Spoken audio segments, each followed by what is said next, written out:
কথাও নবীজি বলেছেন যে যুগে মসজিদগুলো চাকচিক্যময় হবে, মসজিদগুলো কি হবে?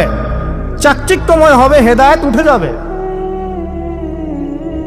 এবং মসজিদের মধ্যে শোরগোল হট্টগোল বেড়ে যাবে। দেখেন না মসজিদে হট্টগোল বেড়ে গেছে না? এটা সেই যুগ।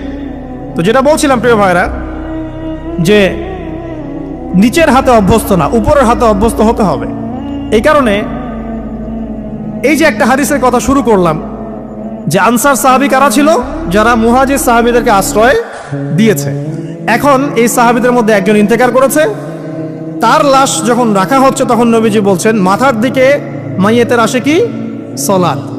সলাত মানে কি? নামাজ। 5 ওয়াক্ত নামাজ আজকে থেকে ছাড়বেন? ওয়াদা করেন আজকে থেকে 5 ওয়াক্ত নামাজ ছাড়বো না ইনশাআল্লাহ।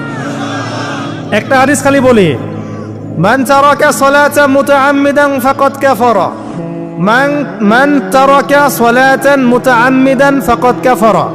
আবার শোনেন, قال رسول الله صلى الله عليه وسلم من ترك صلاة متعمدا فقد كفر। আর মুয়াজ বিন জাবাল রাদিয়াল্লাহু আনহু কে নবীজি বলেছেন মান তারাকা সালাতা মুতাআম্মিদান ফাকাদ বারিয়াত মিন জিম্মাতিল্লাহ।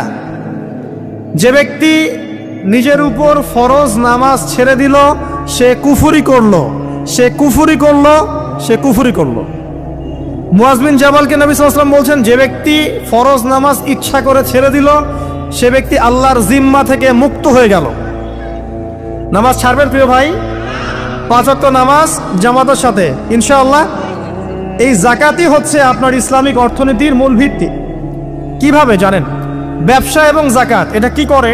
এটা একটা মার্কেটের মধ্যে সম্পদ ঘুরতে থাকে। আমি বুঝাচ্ছি আপনাকে। মনে করেন আপনি ব্যবসা করছেন এবং যাকাত দিচ্ছেন। যাকাত কারা দিবে? যারা যাকাতের নিসাব পরিমাণ সম্পত্তি রাখে, মানে কিছুটা ধনী তারা।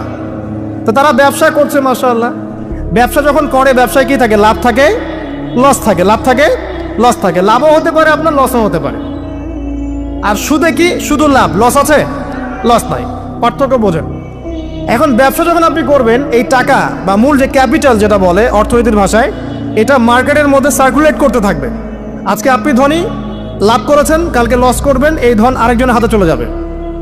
সে আবার